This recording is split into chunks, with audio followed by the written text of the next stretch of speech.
কোনো এলাকায় যদি সুদের কারবার বেড়ে যায়, কোনো লোকের কারণে যদি সুদের কারবার এলাকার মধ্যে সয়লাভ হয়ে যায়, বেড়ে যায়, আল্লাহর হাবিব সাল্লাল্লাহু আলাইহি ওয়াসাল্লাম বলেন তার কারণে ওই এলাকার মধ্যে, ওই জনগোষ্ঠীর মধ্যে দুর্ভিক্ষ শুরু হয়ে যায়। আজকের আলোচনার বিষয় হচ্ছে সুদের ভয়াবহতা নিয়ে। আমি আপনাদের সামনে সুদের 13টা ভয়াবহতা উপস্থাপন করবো ইনশাআল্লাহ। 1 নম্বর ভয়াবহতা কি? সুদের ব্যবসা, সুদের লেনদেন যারা করবে, সুদখোর, আল্লাহর জমিনে যারা সুদ খাবে, তারা 1 নম্বর ভয়াবহতা হচ্ছে তারা আল্লাহ এবং রাসূলের সাথে যুদ্ধের ঘোষণা করবে। নাউজুবিল্লাহ বলবেন না? আচ্ছা বলেন তো, কোনো মানুষ যদি আল্লাহ এবং রাসূলের সাথে যুদ্ধের ঘোষণা করে, সে কোনোদিন জয়লাভ করতে পারবে? সম্ভব? কোনোদিন সম্ভব না। দলিল আল্লাহ রাব্বুল আলামিন সূরা বাকারা 278 এবং 279 নম্বর আয়াতের মধ্যে আল্লাহ তাআলা বলেন, ইয়া আইয়ুহাল্লাযীনা আমানুত্তাকুল্লাহ ওয়াযারু মা বাকিয়া মিনার রিবা ইন কুনতুম মুমিনিন।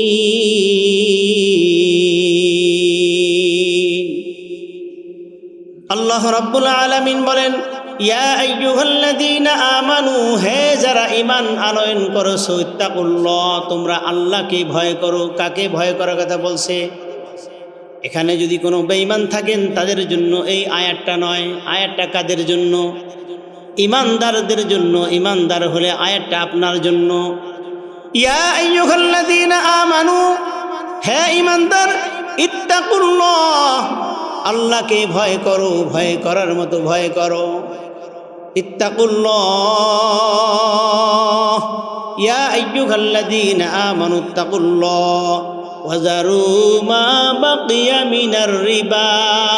যদি তোমরা ঈমানদার হয়ে থাকো তাহলে তোমরা সুদের ব্যবসা ছেড়ে দাও।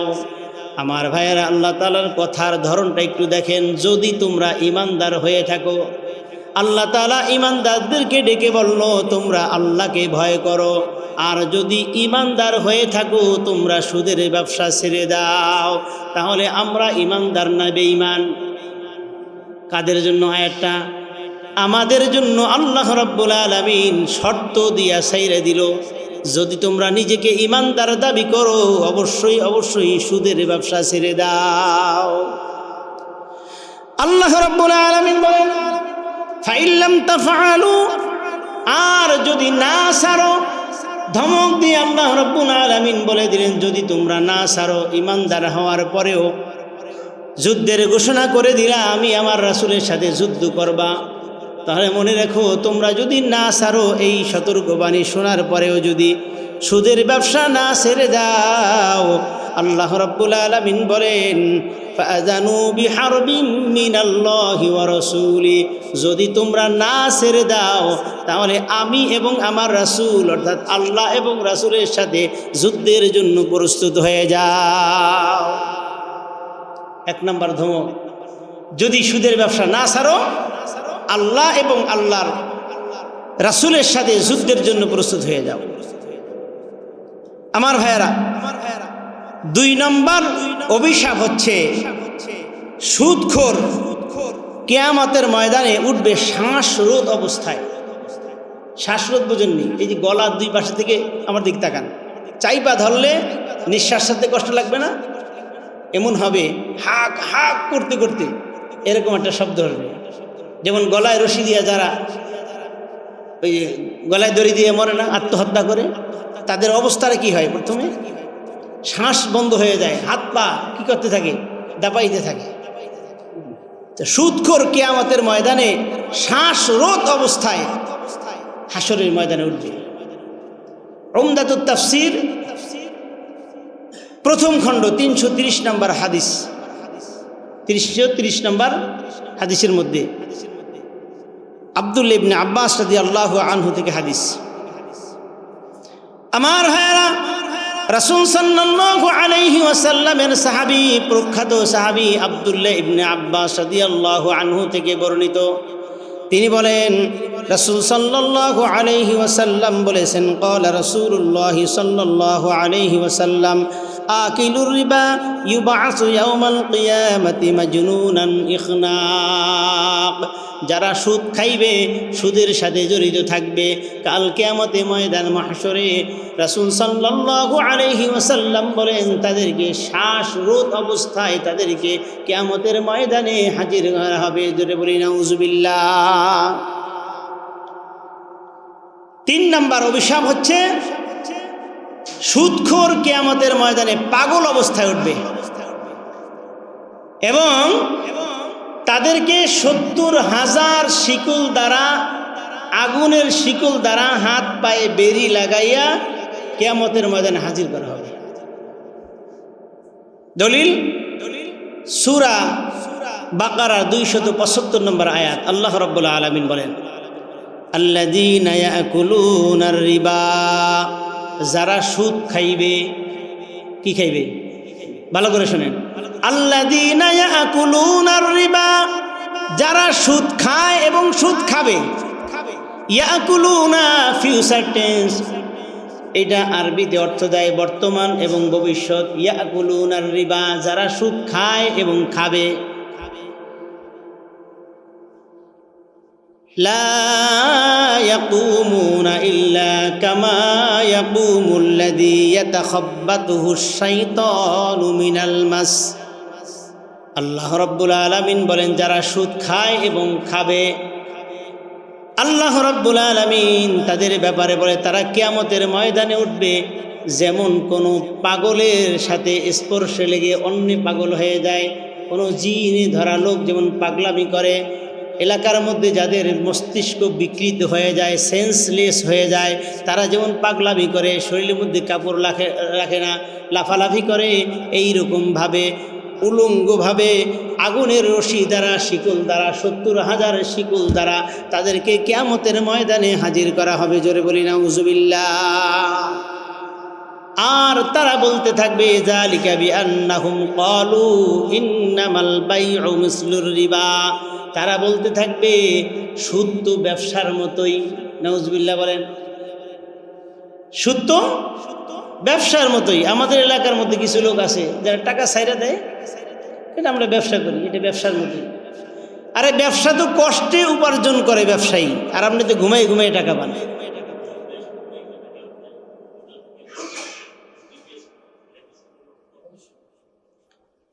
আমি ওদিকে যাচ্ছি না এখন, আপনারা বুঝা নিয়েন, কথাগুলো বুঝা নিয়েন, সামনে আসবে কিছু কথা আসবে। তাহলে সুদখোর কিয়ামতের ময়দানে পাগল অবস্থায় উঠবে। 4 নম্বর অভিশাপ, সুদখোর এলাকার জন্য আল্লাহ তাআলার আযাবকে বৈধ করে নেয়। কথাটা ভালো করে বুঝেন, সুদখোর এলাকার জন্য আল্লাহ তাআলার আযাবকে এলাকার জন্য বৈধ করে নেয়। যারা সুদ খাইবে না তারাও এই আযাবের অন্তর্ভুক্ত হয়ে যাবে। নাউজুবিল্লাহ বলেন, কথা বোঝা যায়? ভালো করে বুঝেন, সুদখোর এলাকার জন্য আল্লাহ তাআলার আযাবকে বৈধ করে নেয়। যারা সুদের আওতার বাইরে থাকবে, তারা যদি বিরোধিতা না করে, তারাও এই আযাবের অন্তর্ভুক্ত হয়ে যাবে। দলিল আত-তারগীব ওয়াত তারহীবের 3য় খণ্ড 59 নম্বর পৃষ্ঠার মধ্যে হাদিস। আব্দুল্লাহ ইবনে আব্বাস রাদিয়াল্লাহু আনহু, রাসূল সাল্লাল্লাহু আলাইহি ওয়াসাল্লামের আপন চাচাতো ভাই আব্দুল্লাহ ইবনে আব্বাস রাদিয়াল্লাহু আনহু থেকে হাদিস। তিনি বলেন وعن عبد الله بن عباس رضي الله تعالى عنه قال قال رسول الله صلى الله عليه وسلم إذا ظهر الربا والزنا في قرية قد أحلوا بأنفسهم عذاب الله। রাসূল সাল্লাল্লাহু আলাইহি ওয়াসাল্লাম বলেন যারা সুদের ব্যবসা করবে এবং পতিতার ব্যবসা করবে, ইযা যহারা রিবা ওয়াজ জিনা, যারা সুদের ব্যবসার সাথে জড়িত হবে এবং পতিতার ব্যবসার সাথে জড়িত হয়ে যাবে, কদ আহাল্লু বিআনফুসিহিম, সে নিজের জন্য এলাকার মধ্যে আল্লাহ তাআলার আযাবকে বৈধ করে নেয়। বিআনফুসিহিম আযাবাল্লাহ, অবশ্যই অবশ্যই আল্লাহ তাআলা দেওয়া আল্লাহর পক্ষে বৈধ হয়ে যায়। যারা সুদের সাথে জড়িত, পতিতার ব্যবসার সাথে জড়িত। পতিতার ব্যবসা বিভিন্ন প্রকারে আছে, যে সেদিকে যাওয়ার সুযোগ নাই, আপনি একটু বুঝে নিন কথাগুলা। যারা সুদের ব্যবসার সাথে জড়িত, অনেকে চিন্তা করে আমি তো সুদ খাই না, কিন্তু এমনও আছে সুদের কথা সে লেখে, আছে না, অথবা সাক্ষী থাকে, এরকম বহুত আছে। আল্লাহ তাআলার আযাব তার জন্য বৈধ হয়ে যায়, আল্লাহ তাআলা আযাব দেওয়া তার জন্য বৈধ হয়ে যায়। 5 নম্বর কথা হচ্ছে, সুদখোরের কারণে ওই এলাকায় দুর্ভিক্ষ হয়। সুদখোরের কারণে ওই এলাকায় দুর্ভিক্ষ হয়। কথাটা কি বুঝেন? কথা বুঝেন? অনেকে বলে না, কারণ লাগিয়ে দিতেছে তো অনেক গায়ে। হ্যাঁ জানি তো, এই সুদের ওয়াজ আর ঘুষের ওয়াজ করলে তো অনেকের চেহারা কালো হয়ে যায়। কারণ সুদখোরের কারণে এলাকায় দুর্ভিক্ষ হয়। আপনি যদি কোনোভাবে জানেন যে এই খতিব সাহেবের কারণে এলাকার মধ্যে এই আযাবটা আইতেছে, আমার এলাকায় ঢুকতে দিবেননি? কথা বলেন না কেন? এই এলাকার কারণে সবাই জাহান্নামী হবে, এই লোকটার কারণে, তারা ঢুকতে দিবেন এলাকায়? মহামারী হবে যার কারণে, তারা ঢুকতে দিবেন? আস্তে কর না, জোরে কর। সত্য কথা বলতে সমস্যা কি? যদি জানেন ওই এলাকা, ওই লোকটা এই গলিটা ঢুকলে এই এলাকার সবাই জাহান্নামের আযাবে ভুগবে অথবা কোনো দুর্ভিক্ষে পড়বে, ওই লোকটাকে জান প্রাণ দিয়ে আমরা প্রতিহত করি যেন এলাকা না ঢুকতে পারে। ঠিক কিনা বলেন? আর রাসূল বলেন, যার কথা কি যিনি কোনোদিন হাসির ছলেও মিথ্যা বলেন নাই। রাসূল সাল্লাল্লাহু আলাইহি ওয়াসাল্লাম বলেন, সুদখোরের কারণে এলাকায় দুর্ভিক্ষ হবে, দুর্ভিক্ষ। হাদিস নিয়ে নেন, মুসনাদে আহমদ হাদিস নম্বর 17822 নম্বর হাদিস। রাসূল সাল্লাল্লাহু আলাইহি ওয়াসাল্লাম বলেন, وعن عمرو بن عاص رضي الله تعالى عنه قال قال رسول الله صلى الله عليه وسلم ما من قوم يظهر فيهم الربا إلا أوقدوا بالسنا। আল্লাহর হাবিব সাল্লাল্লাহু আলাইহি ওয়াসাল্লাম বলেন, কোনো এলাকায় যদি সুদের কারবার বেড়ে যায়, কোনো এলাকায় যদি সুদের কারবার বেড়ে যায়, কোনো লোকের কারণে যদি সুদের কারবার এলাকার মধ্যে সয়লাভ হয়ে যায়, বেড়ে যায়, আল্লাহর হাবিব সাল্লাল্লাহু আলাইহি ওয়াসাল্লাম বলেন, তার কারণে ওই এলাকার মধ্যে, ওই জনগোষ্ঠীর মধ্যে দুর্ভিক্ষ শুরু হয়ে যায়। এই হাদিসের আরেকটা অংশ আছে, বলবো আপনাদের সামনে, বলবো যদি এটার সংশ্লিষ্ট না, কিন্তু হাদিসের মধ্যে আছে। রাসূল সাল্লাল্লাহু আলাইহি ওয়াসাল্লাম বলেন, ওমা বিকওমিন ইয়াযহারু ফীহিমুর রিশা ইল্লা উকিদু বিররুবি। আল্লাহর হাবিব সাল্লাল্লাহু আলাইহি ওয়াসাল্লাম বলেন, কোনো এলাকার কোনো জনপদের লোক যদি ঘুষখোর হয়ে যায়, ঘুষ খায়, আল্লাহর হাবিব সাল্লাল্লাহু আলাইহি ওয়াসাল্লাম বলেন, ওই এলাকার জনগণগুলো কাপুরুষ হয়ে যায়, পুরুষত্বহীন হয়ে যায়, অন্যায় দেখলে বাধা দিতে পারে না, এক অর্থ। অন্য অর্থ হচ্ছে পুরুষত্বহীন হয়ে যায়, মহিলাদের সামনে কথা বলতে পারে না, পুরুষের সামনে তো দূরের কথা, হক কথা তার মুখ দিয়ে বেরিয়ে, কারণ সে ঘুষখোর। কেমনে কইব? অন্য ব্যাখ্যা একচে পুরুষত্বহীন হয়ে যায়, অর্থাৎ ওই এলাকার পুরুষগুলো করিকা তাহার বালের কাছে দৌড়ায়, পুরুষত্ব নাই। কারণ ঘুষ খাওয়ার কারণে তার পুরুষত্বহীন হয়ে গেছে, অথবা তার জবান বন্ধ হয়ে গেছে, সে হক কথা বলতে পারে না, বলতে পারে না মানুষের কাছে। আমার ভাইয়েরা, 6 নম্বর, সুদখোর যে সুদ খায় সে তার নিজের পেটের মধ্যে সাপ ঢুকায়। কি ঢুকায়? জোরে বলেন। আরে সুদ খায় একজন, খাওয়ায় 10 জনকে, 10 জনে কিন্তু ভোগ করে, কিন্তু আযাব ভোগ করবে একজনে। এটা আবার কেমন কথা? আপনার সংসারের মধ্যে উপার্জন করেন আপনি একা, ছোট ছোট বাচ্চারা আছে, মহিলারা আছে, তারা এই খাবারটা খায়, তাদের জন্য হালাল হয়ে গেল, কিন্তু আপনি হারাম খাওয়ার কারণে আপনি হবেন এই আযাবের অন্তর্ভুক্ত। এরকম আছে না? সুদের টাকা দিয়ে বাড়ি বানাইলেন, 1 তলা 2 তলা 10 তলা পর্যন্ত বানাইলেন, সুদ খাইয়া আপনি ব্যাংকের মধ্যে লোন করলেন, আপনি অনেক বাহাদুর 10 তলা বিল্ডিং করেছেন, আপনার সামনে কেউ কথা বলতে পারে না, এমন একটা অবস্থা, আপনার এলাকার মধ্যে মোড়লগিরি করেন, কিন্তু সুদের টাকা দা বাড়ি বানাইলেন, আপনার সন্তান দেখাইতেছে, আপনার সন্তানগুলোও কাপুরুষ হয় আস্তে আস্তে এই হারাম ভক্ষণ করার কারণে, কিন্তু তারা গুনাহগার হবে না, কিন্তু আপনি আপনার সন্তানকে বিকলাঙ্গ করে দিচ্ছেন। আয়েশা বলে, হুজুর আমার ছেলের জন্য একটু দোয়া করেন, ছেলেটা ইউনিভার্সিটিতে পড়ে, তাকাই দেখি তার পরনের মধ্যে হাফ প্যান্ট। হুজুর আসসালামু আলাইকুম, স্টাইল করে কথা বলে, স্টাইল করে কথা বলে, কিন্তু মসজিদের মধ্যে ঢুকতে পারে না। স্টাইল করে কথা বলে, কিন্তু পাক সাপ পবিত্রতা সে বুঝে না, দাঁড়াই দাঁড়াই মুতে, শুধু দাঁড়াই দাঁড়ায় না, হাইটা হাইটা মুতে। বলতে পারেন হুজুর এটা কেমন কথা বলেন, হাইটা হাইটা মুতে কেমনে?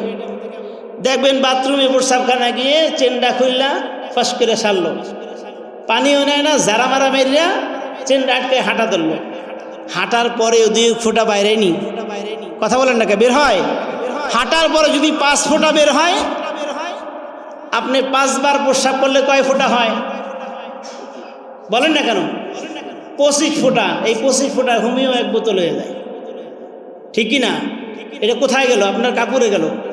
তো এই হারামি তো পাক সাপ কিচ্ছু বোঝে না, সবসময় নাপাক থাকে ওর শরীর। স্টাইল করে আয়েশা বলে, হুজুর আসসালামু আলাইকুম, হুজুর ভালো আছেন, একটু দোয়া করেন।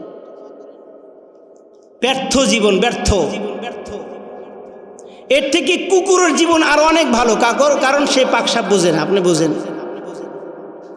উলাইকা কাল আনআম বাল হুম আদল, চতুষ্পর জানোয়ার থেকেও খারাপ। কথাগুলো যদিও কষ্ট লাগে, কথাগুলো সত্য নেই, কথা বলে না, সত্য আছে কিনা আমাদের সমাজে? এরকম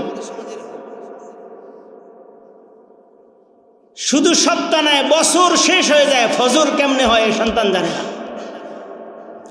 365 দিনের মধ্যে একদিন ফজর সে পড়তে পারলো না, সে আবার স্টাইলিশ করে এসে বলে, হুজুর দোয়া করে, আসসালামু আলাইকুম হুজুর দোয়া করেন। আমরাও সেই লোভে পতিত হয়ে আমাদের সন্তানগুলাও দিন শিক্ষায় শিক্ষিত করতে চাই না। তার কারণ কি জানেন? তার 1 নম্বর কারণ হচ্ছে, এরা দেখে মসজিদ মাদ্রাসায় যারা চাকরি করে, এরা তো হুজুর আরবি শিক্ষায় শিক্ষিত, এদের যেই বেতন ঘর ভাড়া দিতে পারে না, তা আমার ছেলে যদি দিনই শিক্ষায় পড়ে, এটাতে না খাইয়ে মরবো, ঠিক কিনা বলেন? না খাইয়ে মরবো। এই জন্য অধিকাংশ পরিবারের সন্তানদেরকে দিনই শিক্ষা গ্রহণ করে না, মাদ্রাসায় দেয় না। একমাত্র কারণ অর্থনৈতিক, ঠিক কিনা বলেন? কথা বাস্তব কিনা? বাস্তব। আপনি একটু চিন্তা করে দেখেন, একটু চিন্তা করেন, একটা মসজিদের ইমাম নিবে, সেখানে কত জিনিস যাচাই বাছাই করে, কণ্ঠ সুন্দর কিনা, লোকটা ভালো কিনা, দাড়ি আছে কিনা, বেশভূষা সুন্দর কিনা, অন্য কোনো খারাপ রিপোর্ট আছে কিনা, কত যাচাই বাছাই করে সার্টিফিকেট সবচাইতে বেশি ভালো একে নিয়োগ দিলেন। নিয়োগ দেওয়ার পরে চেয়ারও দিলেন সবচাইতে বড়টা, আবার আপনার বাসায় দাওয়াত দিলে একবারে ভালো জায়গায় বসাইয়া মুরগির বড় রান্না এই হুজুরি দেন, কিন্তু বেতনের বেলায় বলেন না কেন? এটা বলতে সমস্যা কি? এটা আমাদের ব্যর্থতা, আমাদের মানসিক রোগী হয়ে গেছে আমরা।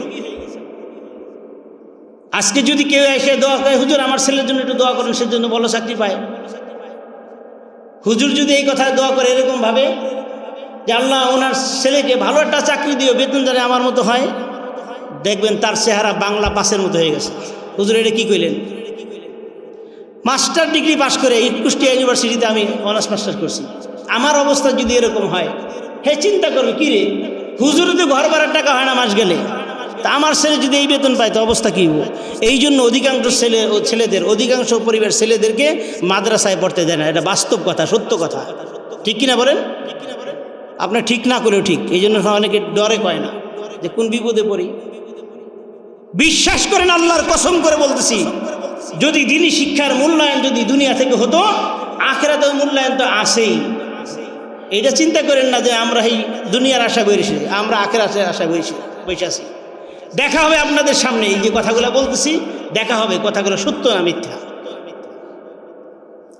দুনিয়াতে যদি মূল্যায়ন করতে শিখতাম, সকলের সন্তানদেরকে আগে আমরা দিনী শিক্ষায় শিক্ষিত করতাম। এই সন্তানগুলো কখনো লাওয়ারিস হতো না, এই সন্তানগুলো কখনো বেয়াদব হতো না, গাঞ্জাখোর হতো না। এলাকায় এলাকায় গাঞ্জাখোরদের জন্য রাস্তায় বের হওয়া যায়, কারণ দিন শিক্ষা নাই তাদের। বড়দেরকে সম্মান করতে জানে না, মা বাবাকে সম্মান করতে জানে না। যদি বলা হয় যে এটা কেন করতেছো, দেখবেন বলে তোমার বাবার টাকাটা করে নি। বাস্তব কথাগুলো, কিচ্ছু বলার মতো শক্তি সাহস আমাদের নাই। আজকে আমরা মসজিদের দায়িত্বে যারা আছি, মুসল্লি যারা আছি, সবাই একটু চিন্তা করেন তো, আপনার সন্তানকে কেন আপনি মাদ্রাসায় পড়াইলেন না? উদ্দেশ্য কি? উদ্দেশ্য তো দুনিয়া। যখন চাকরি করলে সে না খাইয়ে মরবে, ঠিক কিনা বলেন? আমার ভাইয়েরা, সুদখোর তার পেটের মধ্যে কি ঢুকাইবে বলছিলাম? সাপ ঢুকাইবে। আমার কথা নাই, রাসূল সাল্লাল্লাহু আলাইহি ওয়াসাল্লাম বলেন, ইবনে মাজার হাদিস 2273 নম্বর হাদিস। وعن أبي هريرة رضي الله تعالى عنه قال قال رسول الله صلى الله عليه وسلم أتيت ليلة أسري بي على قومه بطونهم كالبيوت। আল্লাহর হাবিব সাল্লাল্লাহু আলাইহি ওয়াসাল্লাম মিরাজের রাত্রিতে জাহান্নামীদের পাশ দিয়ে অতিক্রম করতেছেন। একদলের লোক দেখতেছে তাদের পেট বিশাল বড় বড় ঘরের মতো। কিসের মতো? বড় বড় ঘরের মতো তাদের পেট, চতুর্দিকে কাচ ফিট করা, সব কিছু দেখা যায়। আল্লাহর হাবিব সাল্লাল্লাহু আলাইহি ওয়াসাল্লাম দেখলেন ফিহা আল হাইয়াউ তুরাবুন খারিজুম বুতুনিহিম, ওই বড় বড় পেটওয়ালা লোকদের পেটের মধ্যে সাপ ভর্তি। কিছু কিছু সাপ নাক দিয়ে বের হচ্ছে, কিছু কিছু সাপ কান দিয়ে বের হচ্ছে, মগজ দিয়ে উতরাইয়া বের হচ্ছে, পায়ুপথ দ্বারা বের হচ্ছে। এমনভাবে শাস্তি দেওয়া হচ্ছে। আল্লাহর হাবিব সাল্লাল্লাহু আলাইহি ওয়াসাল্লাম বলেন, ভাই জিবরাইল, এদের শাস্তি এরকম কেন? কারণটা কি? ইয়া জিবরাইল, এরা কারা? ফাকুলতুম আন্নাহা উলা ইয়া জিবরাইল। আল্লাহর হাবিব সাল্লাল্লাহু আলাইহি ওয়াসাল্লাম বলেন, জিবরাইল রে, এদের শাস্তি এভাবে কেন? কারা এরা?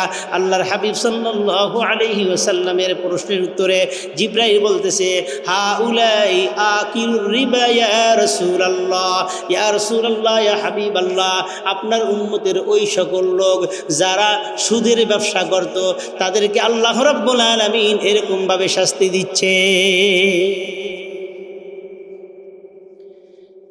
এবার আসেন 7 নম্বর অভিশাপ তাদের জন্য কি? সুদখোর তার নিজের মায়ের সাথে জেনা করে। আস্ত বলে নাউজুবিল্লাহ। সুদখোর তার মায়ের সাথে 24 ঘন্টা জেনা করে। সুদখোর 24 ঘন্টা সুদের ব্যবসা করেনি, বলেন 24 ঘন্টা, তার তো প্রত্যেকটা মুহূর্তে সুদের টাকা বাড়তেছে না? তো সুদখোর 24 ঘন্টা মায়ের সাথে জেনা করে, নাউজুবিল্লাহ।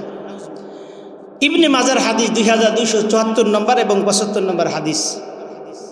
কথাগুলো বিশ্বাস না হলে একটু প্রমাণ করে দেখেন। আমার ভাইয়েরা, রাসূল সাল্লাল্লাহু আলাইহি ওয়াসাল্লাম বলেন, আর রিবাউ 70 হুবা, সুদের 70টা শাখা আছে। কয়টা শাখা? আরো জোরে বলেন, কথা বলেন না কেন? জবান বন্ধ হয়ে গেছে আমি জানি, কেউই কথা বলবেন আজকে, কারণ সবাই কম বেশি জড়িত হয়ে গেছে। সুদের 70টা শাখা আছে। আল্লাহর হাবিব সাল্লাল্লাহু আলাইহি ওয়াসাল্লাম বলেন, আইসারুহা আইয়ানকিহার রাজুলু উম্মাতান, সবচাইতে ছোট গুনাহ, সবচাইতে ছোট শাখাটা হচ্ছে যে ব্যক্তি সুদের সাথে জড়িত হয়ে গেল, সে তার মায়ের সাথে জিনা করে। আমার ভাইয়েরা, আপনাদের কাছে একটু জানতে চাই, কেউ যদি এই মসজিদের সামনে এসে দাঁড়ায় বলে, কোনো লোক, কোনো কুলাঙ্গার যদি বলার সাহস পায় আমি আমার মায়ের সাথে জেনা করি, তাকে আপনার কি করবেন? জীবিত মাটির নিচে পুঁতালাম না, কত বড় সাহস! এই অন্যায় করছো তো আবার প্রকাশ করতেছস। হ্যাঁ, সুদের সবচাইতে ছোট গুনাহ মায়ের সাথে জিনা করা। আল্লাহর হাবিব সাল্লাল্লাহু আলাইহি ওয়াসাল্লাম বলেন 70টা শাখার মধ্যে সবচাইতে ছোট শাখা মায়ের সাথে জিনা করা। আমার ভাইয়েরা, একজন সুদখোর, তার সাথে আমরা খাই, চা খাই, পান খাই, আবার গলা ধরে ঘুমাই, ঠিক কিনা বলেন? আরে একজন জেনাকার দেখলে যদি এত ঘৃণা করেন, এতজন জেনাকার দেখলে যদি থুথু মারেন, তাহলে একজন সুদখোরের সাথে লেনদেন করা, আপনি চিন্তা করেন আপনি কি করবেন? একজন জেনাকার দেখলে যদি আপনি থুথু আসে আপনার মুখে, তাহলে একজন সুদখোর, ঘুষখোর, সুদ যারা দেয়, যারা নেয়, যারা সাক্ষী থাকে, তাদেরকে দেখলে জুতার বাড়ি আসে কিনা বলেন? আরে জেনাকার দেখলে যদি থুথু আসে মুখে, সুদখোর দেখলে কি আসা দরকার? আসা দরকার আছে কিনা? তা না করে তাদের সাথে আমরা খাই, ঘুমাই, আলিঙ্গন করি, কত কিছু করি। সুদ খাওয়ার থেকে কুস্তার গোস্ত খাওয়া আরো ভালো। সুদ খাওয়ার থেকে কুত্তার গোস্ত খাওয়া আরো ভালো। শুধু তাই নয়, কেউ যদি কুত্তার পায়খানা খায়, তাও সুদ খাওয়ার থেকে ভালো করলো সে। নাউজুবিল্লাহ বলেন। কুত্তার পায়খানা কি খাইতে পারবে? হ্যাঁ, বাস্তব একটু দেখেন, কুত্তার পায়খানা যদি কেউ গায়ে মাইখা এসে সবার সামনে দাঁড়ায়, এরা কি জায়গা দিবেন আপনার পাশে? চা খাওয়াইবেন পাশে বসাইয়া? কি বলেন? নাকি কোলাকুলি করবেন? কিন্তু সুদখোরের সাথে আরো দূরে সরানো দরকার আছে কি নাই? বলেন না কেন? একটু দিমাগ দিয়ে, দিল দিয়ে কথাগুলো বোঝার চেষ্টা করেন। এরপরে দেখেন 8 নম্বর, সুদখোর দুনিয়া এবং আখিরাত দুইটাই ধ্বংস করে দেয়। তার দুনিয়াও শেষ, আখিরাতও শেষ। দুনিয়াও শেষ, আখিরাতেও শেষ। আপনার ভাইয়া একটু দেখেন, রাসূল সাল্লাল্লাহু আলাইহি ওয়াসাল্লাম, বুখারী হাদিস, যেটা হাদিসটা এখন বলতেছি, দুনিয়া এবং আখিরাতে শেষ। বুখারীর হাদিস 2763 নম্বর হাদিস। রাসূল সাল্লাল্লাহু আলাইহি ওয়াসাল্লাম বলেন, ক্বালা রাসূলুল্লাহ সাল্লাল্লাহু আলাইহি ওয়াসাল্লাম, ইজতানিবু সাবআ মুবিকান। আল্লাহর হাবিব বলেন, আমার উম্মতেরা যেন 7টা জিনিস থেকে বেঁচে থাকে। কয়টা জিনিস? 7টা জিনিস থেকে বেঁচে থাকে। আল্লাহর হাবিব সাল্লাল্লাহু আলাইহি ওয়াসাল্লাম বলেন, ইজতানিবু সাবআ মুবিকান, আমার উম্মত যেন 7টা ধ্বংসকারী অপরাধ থেকে বেঁচে থাকে। 1 নম্বর আশ-শিরকু বিল্লাহ, আল্লাহর সাথে শিরক করা। 2 নম্বর আস-সিহরু, জাদু টোনা করা থেকে বিরত থাকা। 3 নম্বর মাইয়াকুতুলুর রাজুল, অন্যায়ভাবে কাউকে হত্যা করা থেকে বিরত থাকবে। 4 নম্বর আকিলু মাল আল ইয়াতিম, এতিমের সম্পদ ভক্ষণ করা থেকে দূরে থাকবে। 5 নম্বর আল জিহাদু হারবুল্লাহ, জিহাদ থেকে পলায়ন করা থেকে বিরত থাকবে। 6 নম্বর আকিলুর রিবা, সুদ খাওয়া থেকে যেন বিরত থাকে। 7টা ধ্বংসকারী অপরাধ থেকে যেন বিরত থাকে। তার ভিতরে হাদিসের মধ্যে আসছে 6 নম্বর কথা, আকিলুর রিবা, সুদ খাওয়া থেকে যেন বিরত থাকে। 8 নম্বর আল গীবা আল বুহতান, মানুষকে অপবাদ দেওয়া অথবা তার বিরুদ্ধে গীবাত করা থেকে যেন বিরত থাকে। এই 7টার মধ্যে সুদ আছে কি নাই? আছে কি নাই? সুদ আছে, কারণ সুদ দুনিয়া ধ্বংস করে, আখিরাত ধ্বংস করে। আল্লাহর হাবিব সাল্লাল্লাহু আলাইহি ওয়াসাল্লামকে আল্লাহ রাব্বুল আলামিন যেন আঙ্গুল দিয়া দেখেছেন, ইয়া রাসূলুল্লাহ, ইয়া হাবিবাল্লাহ, আবু জাহেলের দিকে একটু তাকান, তার দুনিয়াটা কিভাবে ধ্বংস হয়েছে একটু লক্ষ্য করে দেখেন। আবু জাহেল ছিল সবচাইতে বড় সুদখোর, বড় জালেম, অত্যাচারী। এই জালেম অত্যাচারে সুদ খাওয়ার কারণে আল্লাহ রাব্বুল আলামিন তার দুনিয়া আখিরাত দুইটাই ধ্বংস করে দিয়েছে। ইয়া রাসূলুল্লাহ, ইয়া হাবিবাল্লাহ, একটু লক্ষ্য করে দেখেন, ফাতিলকা বুয়ুতুহুম খাওয়িয়াতাম বিমা যালামু, ফাতিলকা বুয়ুতুহুম, ওই ঘরের দিকে তাকান, ওদের ঘরের দিকে তাকান। ফাতিলকা দূরবর্তী কোন জিনিসকে ইঙ্গিত করে। ফাতিলকা বুয়ুতুহুম খাওয়িয়াতাম বিমা যালামু, ওই আবু জাহেলের বাড়ির দিকে তাকান, সুদের টাকায়, ঘুষের টাকায়, জুলুমের টাকায় বিশাল বড় অট্টালিকা করছে। ওর দিকে তাকান, দেখেন বিমা জলামু জুলুমের কারণে, অত্যাচার করার কারণে, সুদের ব্যবসা করার কারণে আজকে আবু জাহেল বাড়িকে আল্লাহ রাব্বুল আলামিন ইন্টারন্যাশনাল বাথরুম করে দিয়েছে। দুনিয়া আসেনি, দুনিয়া শেষ, আখিরাতে কিছুই নাই। আমার মনে হয় আমার ভাইয়েরা আমার সাথে একমত হবেন। আমি একটা তথ্য বলবো, একটু গুরুত্বপূর্ণ সহকারে গুরুত্ব দিয়ে শুনবেন, অন্যদিকে ব্যাখ্যা করবেন না। ওই যে ১৫০০ বছর আগের আয়াতটা আল্লাহ রাব্বুল আলামিন যেমনভাবে রাসূলকে বলেন ফাতিলকা বুয়ুতুহুম খাওয়াতিয়াম বিমা যালামু, ইয়া রাসূলুল্লাহ ইয়া হাবিবাল্লাহ, জালেমদের ঘর বাড়ির দিকে তাকান, সুদখোরের ঘর বাড়ির দিকে তাকান, ঘুষখোরের ঘর বাড়ির দিকে তাকান। আবু জাহেলের বাড়িটা ওই সময় ইন্টারন্যাশনাল বাথরুম বানায় দেওয়া হয়েছে। আমার মনে হয় 2024 সালের 5ই আগস্টের পরে কিছু কিছু জালেম, কিছু কিছু সুদখোর, ঘুষখোর, অত্যাচারীর বাড়িগুলাও ওই রকম বিরান ঘর হয়ে গেছে। 1000 কোটি টাকার মালিক কোনো কাজে আসে নাই, ঘর বাড়িগুলা তো ধ্বংস করে দেওয়া হয়েছে, ঠিক কিনা বলেন? এমনও আসছে 5ই আগস্টের পরে একটা গাড়ি পেপারে আসছিল, আপনারাও দেখছেন, রাস্তায় পড়ে রয়েছে প্রায় 12 কোটি টাকার গাড়ি। এই গাড়ির মালিক নাই, চিন্তা করছে যদি ধরা দেই তাহলে আবার ধরা খামু। এই গাড়ির কোনো মালিক পাওয়া যায় না। আরে দরবেশের অবস্থা দেখেন, দরবেশ কিন্তু তৎকালীন সময়ে বাংলাদেশের 3য় ধনীর তালিকায় ছিল। এত 1000 কোটি টাকার মালিক হঠাৎ করে একদিন 2 দিনের পরিবর্তনের কারণে 1000 কোটি টাকার মালিক ভিক্ষুক হয়ে জেলখানার ফলের মধ্যে ঘুমাইতেছে। কথা বাস্তব না বাস্তব?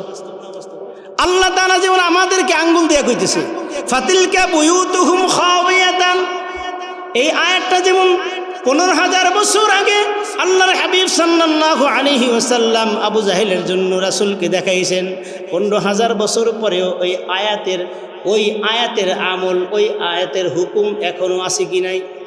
নাকি কোরআন থেকে উঠে গেছে? কিয়ামত পর্যন্ত থাকবে, ঠিক কিনা বলেন? আপনি যদি এখন আপনার গায়ে তুলে নেন কিছু করেন না। এরকম সুদখোর, ঘুষখোর, বাটপাটদের ঘর বাড়ি দুনিয়ার মধ্যেই মুহূর্তের মধ্যে শেষ হয়ে গেছে। যারা সুদ খায়, সুদের সাথে জড়িত, দুনিয়ার মধ্যে ধ্বংস হবেই হবে, অনিবার্য, অবশ্যই হবে। এটা লিখে নেন। 9 নম্বর কথা হচ্ছে সুদখোর রক্তের সাগরে সাঁতার কাটবে। নাউজুবিল্লাহ বলেন, আরো জোরে বলেন নাউজুবিল্লাহ। সুদখোর রক্তের সাগরে সাঁতার কাটবে। রাসূল সাল্লাল্লাহু আলাইহি ওয়াসাল্লাম মিরাজের রাতে দেখলেন একদল লোক রক্তের সাগরে সাঁতার কাটতেছে। আল্লাহর হাবিব কি বলে দেখেন, এটা বুখারী হাদিস, 2085 নম্বর হাদিস বুখারীতে। আল্লাহর হাবিব বলেন قال فأقبل الرجل الذي في النهار دم الرجل بحجرة فيه, নবীজি বলেন সুদখোর রক্তের সাগরের মধ্যে সাঁতার কাটতে থাকবে। সাঁতার কাটতে কাটতে আবার কিনারায় চলে আসবে। কিনারায় এসে দেখবে একজন অন্ধ, বিকলাঙ্গ, বিশাল বড় দেহের, ভয়ঙ্কর দেহের একটা লোক ওই রক্তের সাগরের পাশে দাঁড়ায়া আর একটা পাথর হাতে নিয়ে আসছে। ওই সুদখোর সাঁতার কাটতে কাটতে যখন পাড়ের মধ্যে চলে আসবে, আবার তাকে আবার পাথর নিক্ষেপ করা হবে। নিক্ষেপ করার পরে আবার ওই সুদখোর ওই রক্তের সাগরের ভিতরে চলে যাবে। এরকম করতে করতে রব্বা হাইসু কানা, এরকম করতে করতে করতে কিয়ামত প্রায় চলে আসবে। এরকমভাবে তাকে আযাব দেওয়া হবে। লোকটি আবার আগের জায়গায় চলে যাবে। আল্লাহর হাবিব সাল্লাল্লাহু আলাইহি ওয়াসাল্লাম বলেন ফাজআলা রাজুলু কুল্লামা জাআ লিয়াখরুজা, ওই লোকটা ওই শক্তির সাগর থেকে বের হতে চাইবে কিন্তু বের হতে পারবে না। আল্লাহর হাবিব সাল্লাল্লাহু আলাইহি ওয়াসাল্লাম জিবরাইল আলাইহিস সালাতু ওয়াসসালামকে জিজ্ঞাসা করলেন, ইয়া জিবরাইল, এরা কারা একটু জানতে চাই। আল্লাহর হাবিব সাল্লাল্লাহু আলাইহি ওয়াসাল্লাম বলেন, ইয়া রাসূলুল্লাহ, ইয়া হাবিবাল্লাহ, আল্লাযী রাআইতাহু ফিন নাহারি আকিলুর রিবা, যাদেরকে রক্তের সাগরের মধ্যে আপনি হাবুডুবু খাইতে দেখতেছেন, যাদেরকে পাথর নিক্ষেপ করে আবার তারা পারে আসে, আবার পাথর নিক্ষেপ খায়া ভিতরে চলে যায়, তারা বাইর হইতে চায় কিন্তু বের হতে পারবে না।